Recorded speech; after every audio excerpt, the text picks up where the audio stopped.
Gracias, señor presidente. Ahora empiezo por decir que el Polo no se opone a las relaciones internacionales y que no se opone tampoco a los tratados internacionales ni a los negocios internacionales. Nos oponemos es a los malos tratados internacionales y a los malos negocios internacionales. O sea, lo que nos oponemos es a los negocios de mula y jinete, donde Colombia además es la mula, o negocios de zorra y gallina, donde nosotros somos las gallinas. Ese es el problema. Y por eso entonces hemos estado en contra de este tratado y de otros tratados semejantes.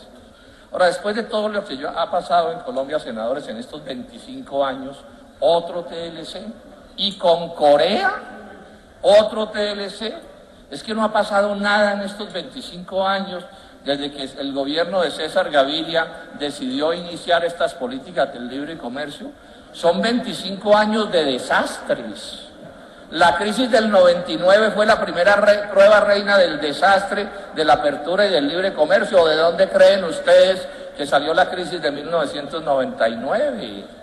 Y esta devaluación del dólar que acabamos de tener es como el termómetro que marca una fiebre de más de 40 grados producida por las políticas del libre comercio, porque así no hubiera caído el precio del petróleo, aquí tenemos un problema de balanza cambiaria supremamente grave, problema que lo que quiere decir es que Colombia no es capaz de producir los dólares suficientes para operar el sistema de libre comercio que se está aplicando. Eso es lo que quiere decir, y no los puede producir porque se ha reemplazado el trabajo y la producción nacional por el trabajo y la producción extranjera. Son 25 años de destrucción del agro, son 25 años de destrucción de la industria. Para ilustrar solo el tema del agro, digamos que aquí se producía trigo y se acabó, se producía cebada y se acabó, se producía algodón y prácticamente desaparece. Del maíz estamos importando millones de toneladas, la situación del grano es gravísima, el arroz está amenazado de muerte. O sea, lo que tenemos es un desastre agrícola en estos 25 años, como bien lo han probado los paros agrarios, y el desastre industrial es igual o peor. Entonces uno aquí sí se pregunta, ¿y de dónde, con qué argumento se sigue repitiendo una fórmula absolutamente fallida? Llamo la atención sobre esto. Este TLC, como la Alianza del Pacífico de ayer, es más del mismo veneno que viene destruyendo, que viene matando a esta nación desde hace 25 años y con el que se empeñan en seguir a pesar de la evidencia. Y entonces nos venimos con el TLC con Corea.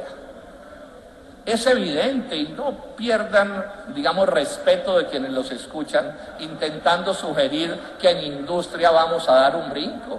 Si es que Corea es una potencia industrial de primerísimo orden, que compite en todos los mercados globales.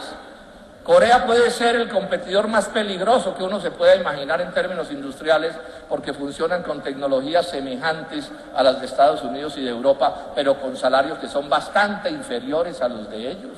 Luego es evidente que ese TLC con Corea le va a hacer un daño inmenso a la industria nacional en cada sector o empresa donde se toquen. No es posible que la producción nacional pueda competir en esas circunstancias con la producción industrial coreana, y no porque nuestros empresarios sean brutos, sino porque el Estado colombiano ha generado un cerco de garantías hostiles contra la producción nacional. Los costos de producción que controla el Estado colombiano hacen imposible competir a escala global, y esos son hechos que nos van a llevar a una especie de hecatombe industrial que no voy a detallar porque no voy a hacer el ridículo de intentar rebatir argumentos necios en el sentido de que la industria colombiana sí va a poder competir, cuando todo el mundo en este país sabe que eso es imposible. Que aquí alguien utilice la retórica para sugerir lo contrario no nos puede llevar a confundirnos en este sentido, porque es que aquí en el Congreso hay quienes son capaces de decir cualquier cosa, hasta la más inaudita. Y en este sentido también digamos que alguna pomadita que decide el gobierno nacional ponerle en plan de demagogia a la industria colombiana para decir que no va a pasar nada con el TLC, no puede en nuestro caso aceptarse de ninguna manera, porque no resulta cierto que se pueda corregir esta hecatombe industrial que se viene con la promesa de algún decreto que finalmente no se va a cumplir, estén seguros de eso, porque la línea de este gobierno es prometer y no cumplir, pero aún si se cumpliera, no va a resolver el problema de la industria nacional. En ese sentido le digo a mis queridos manizaleños, no coman de ese cuento, no se dejen engatusar que sus empresas han sido sentenciadas a muerte por este TLC con Corea. Y entonces, ante este hecho cierto, nos levantaron el cuento de que es que vamos a invadir el mercado agrícola coreano con productos generados en Colombia. Y nos dicen que todas las organizaciones agrarias tienen esa posición. Pues bueno, no es verdad. Dignidad Agraria ha dicho que no comparte esa teoría porque no cree que el agro nacional pueda competir de verdad en el mercado coreano y mucho menos para reemplazar las pérdidas industriales. Entre otras cosas, es irresponsable que en Colombia se levante la teoría de que en unos casos hay que destruir a la industria y que en otros casos hay que destruir al agro. No, necesitamos un país donde prosperen el agro y prospere la industria, y en los dos casos el Estado colombiano brinde los elementos de protección que sean suficientes para que eso suceda. Lo demás es una especie de esquizofrenia nacional, y entonces a ver quién le hace más daño a quién, y en este proceso, pues por supuesto vamos a perderlo todo. Cuando uno lee los argumentos de estos 25 años y los de ahora sobre estos TLCs, todos son ocurrencias, senadores. No dan una cifra que pruebe nada. Cuando dan muchas cifras, entonces le dicen a uno, no, es que en Estados Unidos hay un mercado de no sé cuántos millones. ¿Y quién ha dicho que porque hay un mercado de no sé cuántos millones se puede vender con eficiencia en ese mercado? Que es que en Europa hay muchos compradores, ¿y quién ha dicho que porque los haya Colombia puede tomar ese mercado? Que es que en Corea hay muchos compradores, pues claro que los hay, en todas partes hay compradores, pero es que el problema no es si hay compradores, el problema es si yo le puedo llegar a esos compradores y derrotar a los otros vendedores que también se mueven por el mundo, y 25 años de experiencia nos dicen que no ha sido posible que esa ecuación se resuelva satisfactoriamente. Veamos un poco el tema del agro para que ustedes vean la tragedia colombiana también en el caso de Corea. Corea importa unos 23.000 millones de dólares de productos agrarios. 23.000 millones. ¿Sabe cuántos vende Colombia? 50. 50. De café, el 0.21%. Eso no es una oportunidad, eso lo que muestra es el grado de control que otros vendedores de productos agrícolas tienen sobre ese mercado, y lo que muestra es la incapacidad nacional para competir. No hay un estudio que nos demuestre que vamos a producir, a vender en serio productos agrícolas en el mercado coreano, pero en cambio sí. Mis queridos agricultores y ganaderos de Colombia, no se dejen confundir. La destrucción del empleo industrial reducirá el mercado interno colombiano para los bienes agrícolas. En Colombia no hay que venderle leche, pero los hijos de los trabajadores colombianos no toman leche porque no tienen empleo. No hay a quien venderle una panela, los agricultores de este país, pero los pobres de las ciudades de Colombia no toman panela, y este Aguepanela y este TLC va a seguir empobreciendo a las capas urbanas de Colombia.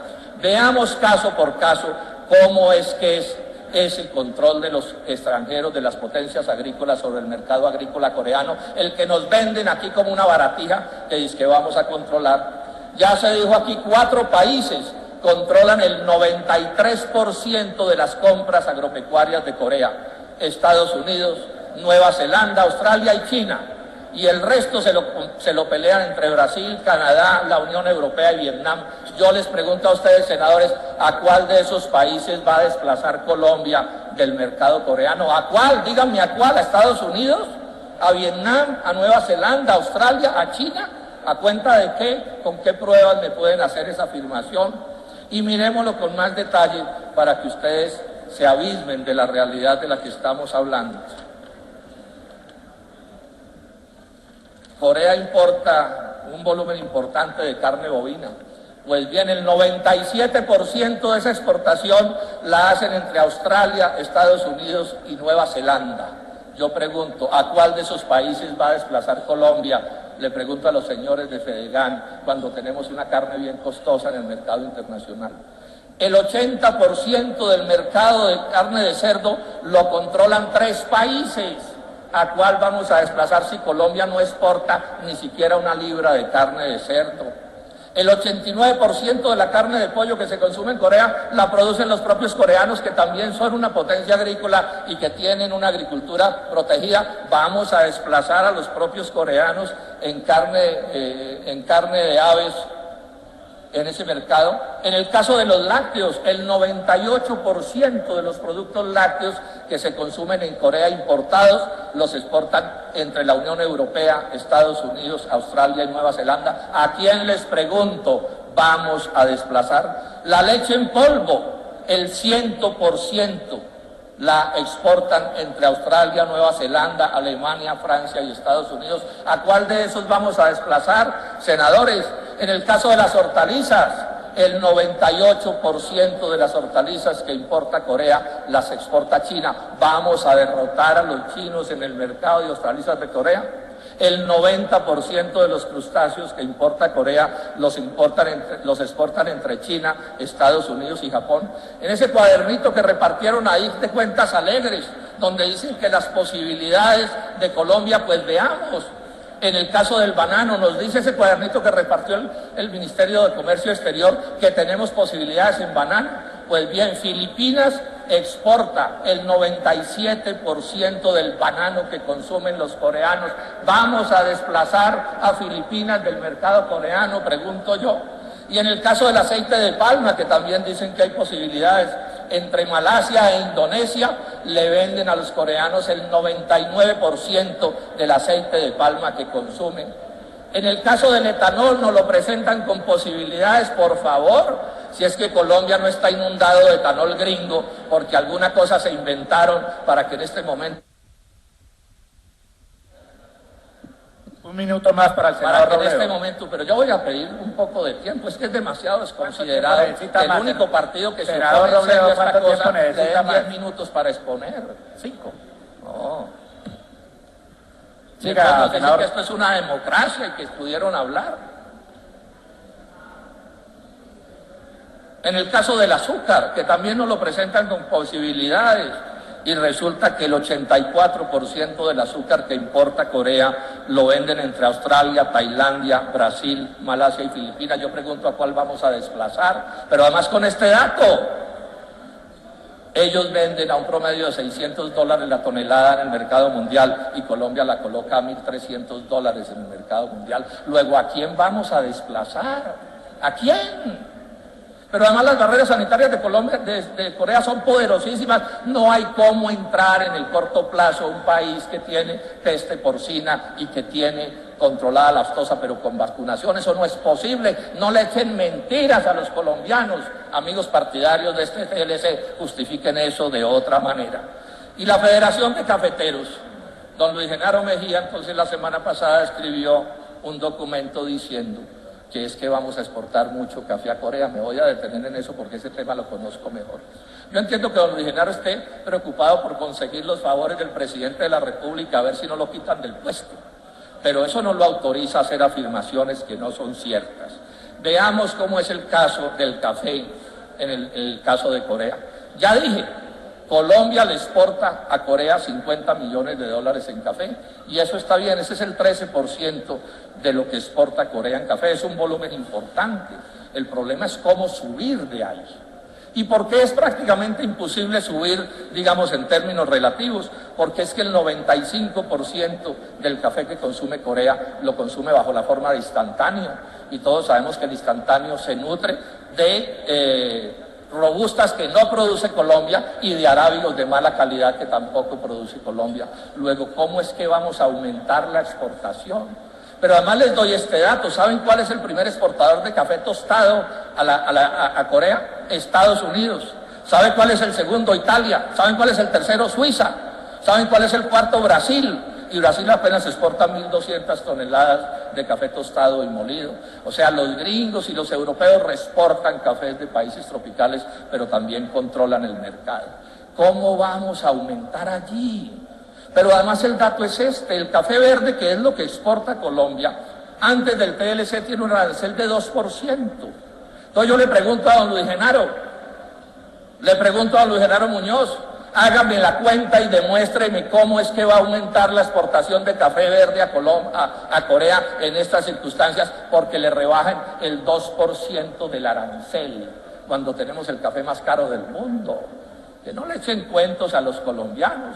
Pero además también les digo a los de la Federación de Cafeteros, todo el que sabe de café coincide en que Colombia debería hacer esfuerzos por aumentar el consumo interno del café colombiano, que es en donde estamos peor a escala global, y por supuesto si acaban de arruinar a las empresas industriales y generar desempleo y pobreza, pues no va a haber quien aumente el consumo del café colombiano en el territorio nacional. Entonces, ¿cuál es el cuento de esta cosa, senadores? Denme una cifra de exportación a Colombia, pero una de verdad. Díganme, es que Corea compra a tal precio, los que le venden a tal precio, Colombia produce a menos y lo vamos a poner allá. Pero aquí no nos pueden seguir con las cuentas de la lechera, inventando cuentos, cada vez más irresponsables, con intervenciones que parecen de vendedores de vermífugos, y me excusan los funcionarios del gobierno para encarretar a este país. Por último, decirles esto. Todo el secreto, aquí ya no hay inocentes en Colombia en este tema del libre comercio, ya no hay inocentes. Podía haberlos en el 90 o en el 95, digo la gente ilustrada. ¿Cuál es todo el secreto del libre comercio? Que le sirve a los gringos y a las transnacionales y a los extranjeros, y que les sirve en Colombia a unos cuantos intermediarios muy... que es a los que representa el gobierno nacional, y en este caso de Corea sí que es descarado. Aquí nadie ignora el nombre de un importante financista de la campaña presidencial de Santos, que es el gran ganador de este TLC con Corea. No nos echen más cuentos, que esta es la realidad de esta historia. El drama de Colombia es que separaron la suerte personal de la suerte de la nación. Quienes nos gobiernan les va bien aun cuando el país le va mal. Por eso, señor presidente, para concluir, anuncio esto.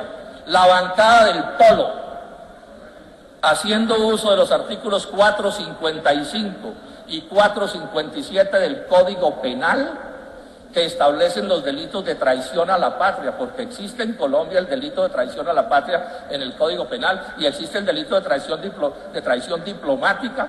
Vamos a acusar al señor presidente de la República, al doctor Juan Manuel Santos, por traición a la patria, por este TLC, por el de la Unión Europea y por la Alianza del Pacífico. Eso, por supuesto, no va a prosperar, no va a pasar nada. Me imagino que le darán la Cruz de Boyacá, pero que por lo menos le quede en la retina a los colombianos que aquí hay un partido que no se doblega, que no se entrega, y que defendemos el interés nacional, aun cuando nos toque en esta inmensa soledad en la que estamos. Muchas gracias.